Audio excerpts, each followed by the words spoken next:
Hey, it's Albert with Two Tribes Primal Living, and wanted to talk today, have a conversation today about materialism and the concept of materialism and the issues that materialism has created.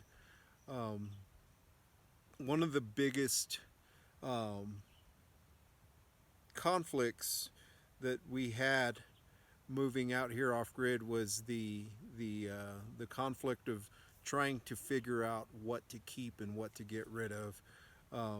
We came out here and we came out here in stages. Um, about a year ago, a year and a half ago, we sold the house um, and we shed a bunch of material items. Then the reason we shed the house was because um, frankly, we were paying mortgage on a house we weren't even living in, and when we were living in it, we were only living in part of it. So a lot of people have the attachment of a home, and when I mean a home, I mean not a home as where you live in, but a home that you show other people the kind of home you live in. And a lot of people have homes that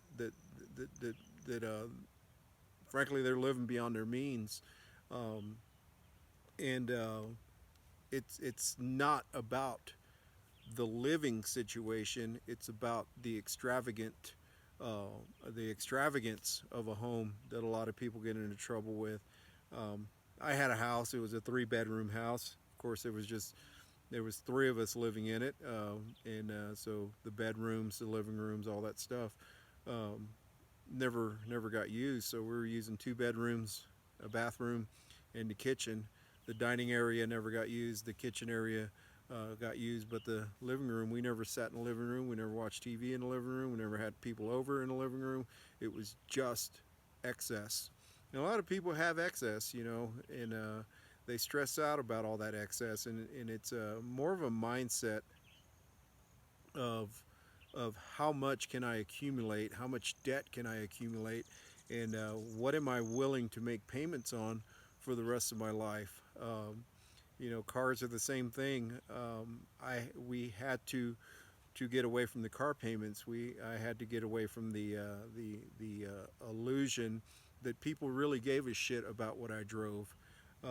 I don't really think people give a shit about what you drive. I don't. I really think that it's more your perception that people think people give a shit about what you drive, and people will go and buy expensive vehicles.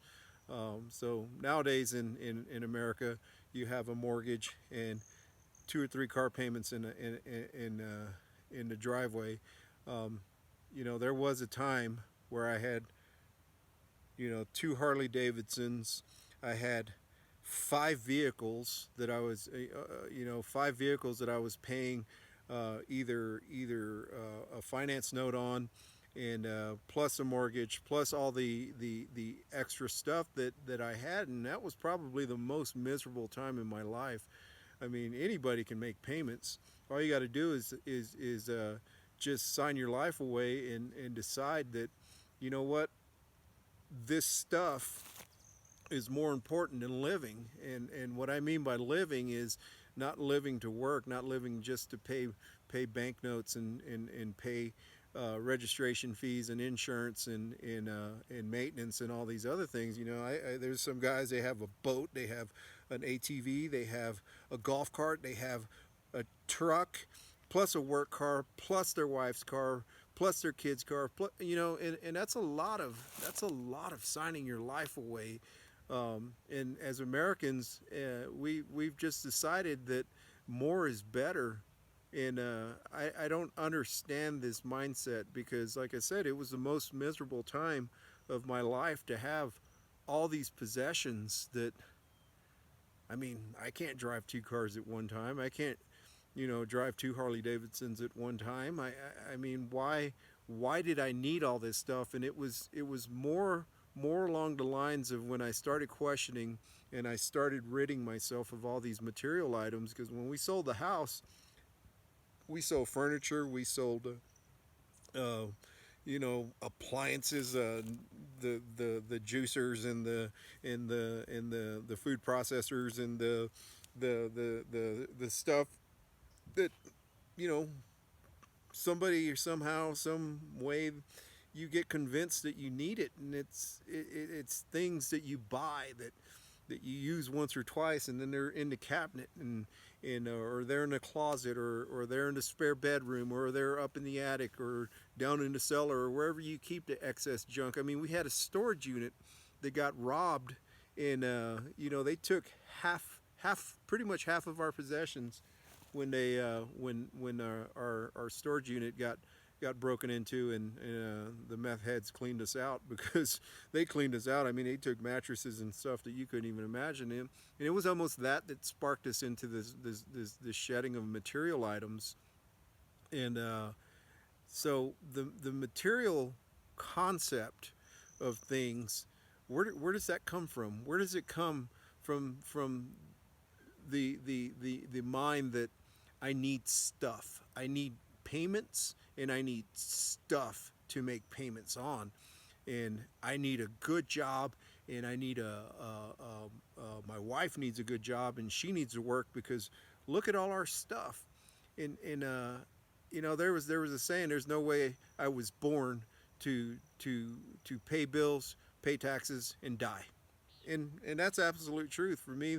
That little quote came across me at some point, and I realized it's like I'm paying for all this shit. I have all this shit, and I can't even use it all. There's things out here that I have that I can't even use uh, all the time. We have two very expensive mountain bikes that we brought out here, and we haven't ridden them once since we've been out here because we're living. We're actually living. We're not working to pay bills. We're not working to pay taxes. We're not working to pay insurance on everything that requires insurance, and we're not working to keep up with anybody. We're basically working to live. And when when you look at life from that perspective, well, you know, and I'm going to use the Great Depression as an example because it's very it almost seems that that's the road we're heading down, into a depression state, into an economy collapse. And I can go round and round and round with people about this economy, and try to get people to understand that they need to start preparing with gold and silver, because that's the only thing that's going to be worth anything. The American dollar is absolutely going to collapse. It's going to be a piece of paper that is worth its value as a piece of paper, and that's coming. I mean, there's no way to ignore that, and a lot of people ignore that, and so there's a lot of ignorance going on around about what's really going on. But but using the Great Depression, going back to the Great Depression and understanding what is coming at us. I mean, it is a fully loaded freight train coming at us, and if you don't know what's coming, you don't know how to prepare for it. And a lot of people who have all these material items, all these car notes and boats and RVs and a house note, and I mean, these are the people who are going to lose the greatest. These are the people who are going to suffer the greatest, because all that stuff is going to go away. It's all going to get repossessed, and we're not talking about a few people. We're not talking about a couple thousand people. We're talking about millions. I'm talking how many millions of Americans are unemployed right now, who have filed for unemployment. We're at over 50 million. The jobs report comes out, I think, on Thursday. So that's going to be a good indication of how many more millions of Americans are out of work right now. But the point I'm trying to make is using the Great Depression. I keep getting sidetracked, but I listened to a philosopher back from the '60s and '70s, Alan Watts, and he's philosopher. I mean, he's a universal Zen Buddhist type guy, but he knows his shit. And he was talking one time about uh, the Great Depression and how money is the measurement of wealth, and that's all it is. Money is a measurement of wealth, and it's a means to imprison um, um, people, the masses. Debt imprisons you. When you're in debt, you're in prison. You are a slave. So all these black lives and whoever's lives matters and slavery this and genocide this, we're all slaves. Everybody on this planet who is making payments or paying taxes or property tax or getting your car registered, you are a slave. You're just a slave that is allowed to walk around with the illusion of freedom.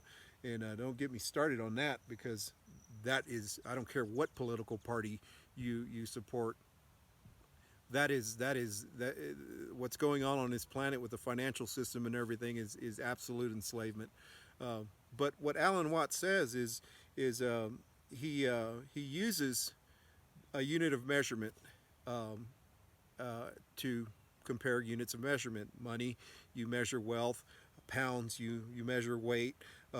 Inches, you feet, measure distance. So if you were to walk into work, let's say you're a carpenter and you walk into work, you're in construction, and your foreman comes up to you and he says, "Hey, sorry you showed up today, but we can't build anything today." And you're like, "Why?"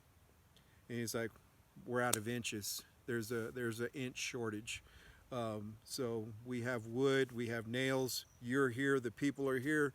Um, we have every resource, but there's no inches to go around." And how absurd would that be? How absurd would you look? Would you feel standing there telling you we don't have enough inches to build a house today? And it's kind of like looking at somebody going, what the fuck are you talking about? What do you mean we don't have any inches? I'm here, the wood's here, the nails here. We got tape measures, we got hammers, we got everything we need, but you're saying we don't have any inches? It's the same thing with money. Money is the same thing when times are hard. During the Great Depression, there wasn't a lack of resources. There wasn't a lack of labor. There wasn't a lack of knowledge. There wasn't a lack of anything. The only thing there was a lack of the illusion of control, the lack of money, the lack of measuring your wealth. So people who don't prepare for what's coming or understand what's coming, they're not preparing themselves mentally or physically for what is coming. And that's a problem. They're still paying on their boats, they're still paying on their RVs, they're still paying on their ATVs, they're still trying to figure out how to navigate through these tough times when in until things go back to normal. Well, things aren't going back to normal, people. They're just not going back to normal. I know that. Look around you. There is nothing normal. I All I hear now is this is the new normal. Well, this isn't even the new normal. The new normal is this new normal that you're accepting right now is the road to the new normal. And the road to the new normal is pretty harsh times, pretty harsh times ahead, and millions of Americans are gonna suffer. I mean, this isn't even funny.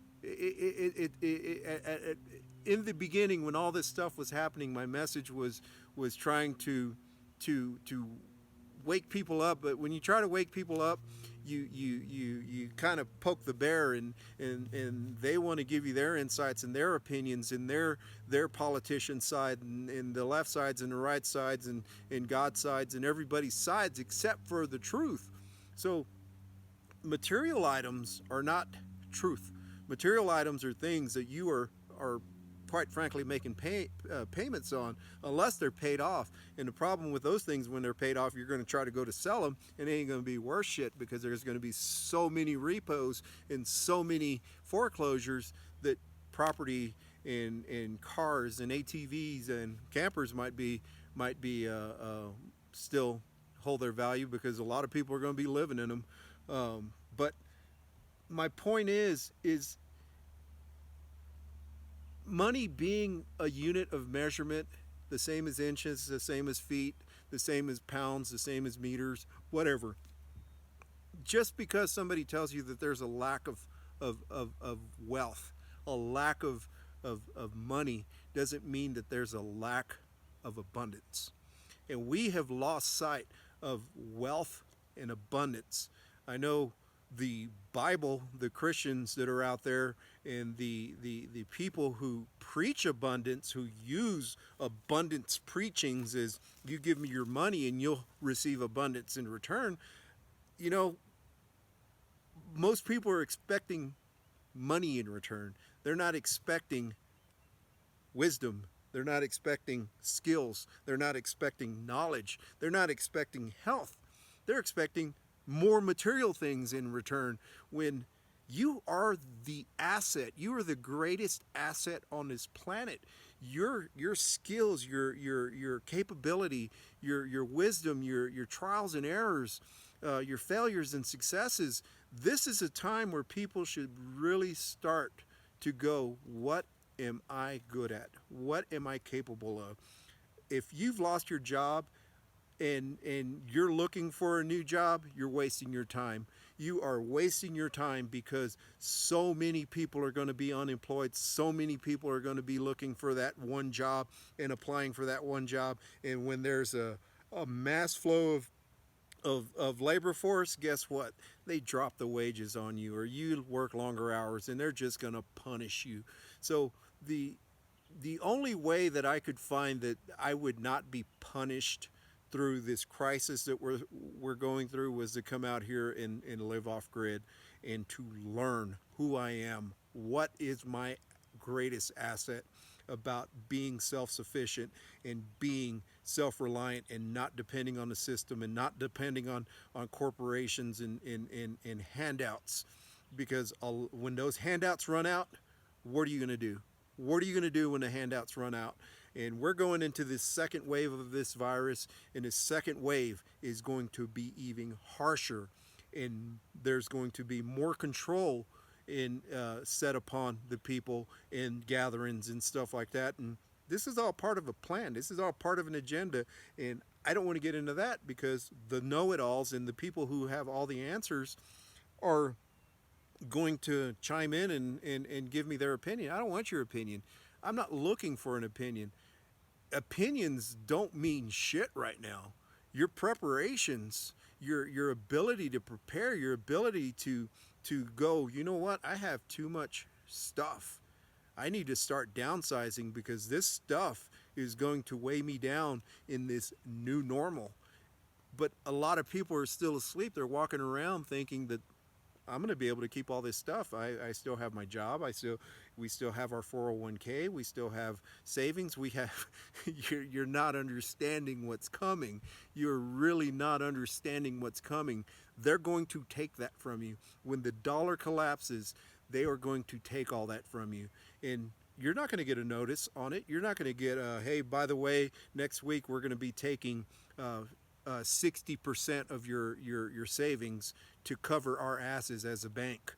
You're not going to get a notice. It's just going to be gone. You're going to drive up to your bank one day or your ATM. The ATMs are going to be shut down and the banks are going to be shut down. And that's not something that I want to live through. That's not something that Nikki wanted to live through. What we're doing right now, becoming self-reliant, becoming self-sufficient, understanding what is available to us on this earth is abundance. Fuck wealth. I'm not worried about wealth.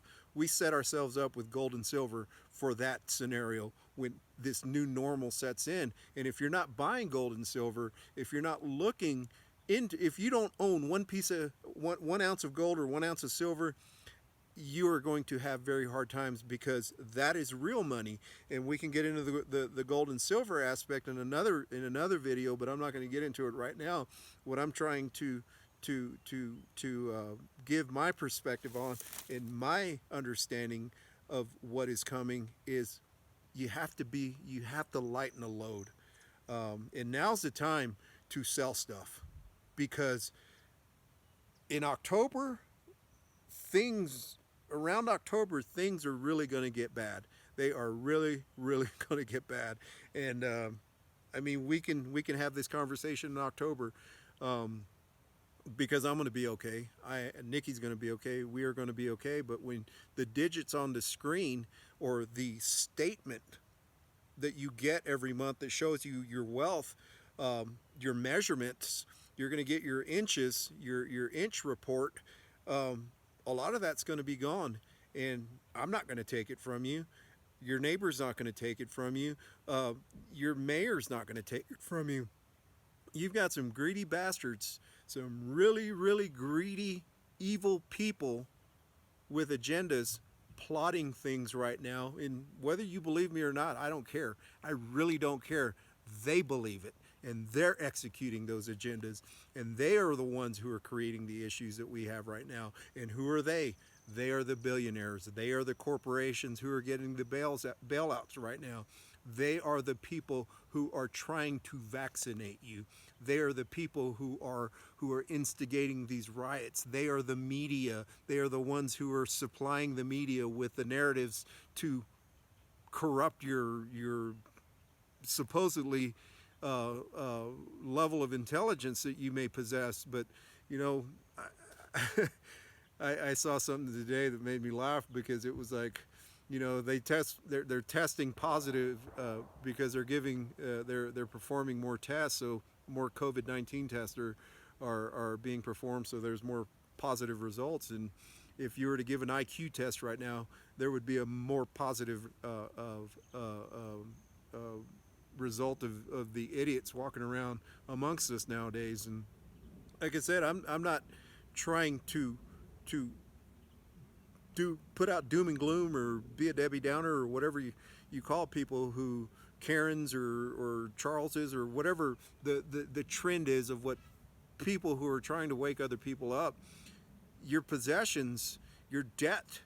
If you are in debt, if you're barely making ends meet right now, or you've already lost your job and you're dealing with the debt, the creditors, and all these people calling, trying to figure out how long you have until you are able to make a payment on things, that's not going to last forever. The banks are failing. The financial institutions are failing. Corporation after corporation after corporation is failing. You're looking at major chains that have been around in existence for a long, long, long, long time, that are all failing, like Pier 1 Imports, and Chuck E. Cheese, and Applebee's, and all these national chains that have been around for a long time. They are going under. The oil industry is going under. Everything is a sinking ship. And those who know where the life preservers are, and those who know where the lifeboats are, those are the people who are going to run straight to them. And those are the people who are preparing right now, because we're not waiting for the ship to sink. It was the politicians, it was the corporations that convinced everybody that the Titanic was an unsinkable vessel, and look what happened. So you can take this information any way you want it, but this is a sinking ship. And just because the people on TV are telling you, no, this economy is great, and there was a rebound in the retail market, and the restaurants are having a rebound in the economy, and they're coming back, and look at all these people having fun. No, this is short lived. This is all a planned agenda. And the sooner you realize that, and the sooner that you understand why people like me have moved off grid, why people are there's mass exodus is occurring from states that people just can't live there anymore, because it's unlivable. Riots, taxes, cost of living. Why would you want to live somewhere where you can't afford to live? So that's why people are leaving states. But we as Americans have done this to ourselves. We did this to ourselves. We looked at the government. The government spends. All they do is spend. What does the population do? Spend. All they do is work, and the corporations take, and there's an imbalance. So if you're out there and you're looking for that truth, that light, that little bit of hope, that man, I need to get the hell out of this city. I need to get the hell out of this suburb. I need to get the hell out of this town because these people are going to hurt you. The more ignorant the populations are, the more dangerous they are, because they can just be told you need to wear masks, you need to be vaccinated, you need to take a lesser wage for more work, you need to accept the food that is on the shelf because this is all we have. You're no longer in control. If you think that you're in control of anything right now, you're living in an illusion of the narratives that are being fed to you by the talking heads on TV. So materialism, the first step is you need to start shedding items. Right now is the time to do it because the markets aren't absolutely flooded right now with all the assets or the liabilities that people have. An asset would be something that is paid off and that is worth something or gonna be worth something, like gold, silver, maybe some land that's paid off. But if you're making payments on it, it's a liability. If it's paid off and it's tangible and it's yours and you can hold on to it and you don't have anything but the taxes to pay on it, then maybe it's an asset. But if you're making payments on it and it's not bringing you any income in, then it's going to become a liability, because when the states start going bankrupt, the town, the counties start going bankrupt, the cities start going bankrupt, guess what's going to go up is property tax. So things like that, I just wanted to share my insight, my wisdom, my knowledge on this, on what's going on this planet right now, and hopefully somebody out there is watching this video and understands that there is more going on than what is being led, what you're being led to believe. And if you don't know what's coming, you don't know how to prepare. And that's what I want to help the open-minded figure out, is if there's something you can do, the first thing you need to do is to just say fuck it and wake up and start preparing food, water, security, wealth preservation, which is going to be gold and silver, and a place to live. I mean, you're going to need shelter, and you're going to need to become self-reliant, self-sustainable. So I'm going to leave it there. And if you have any comments, if you agree with me, disagree with me, let me know, and I'll get back to you. So take care, subscribe.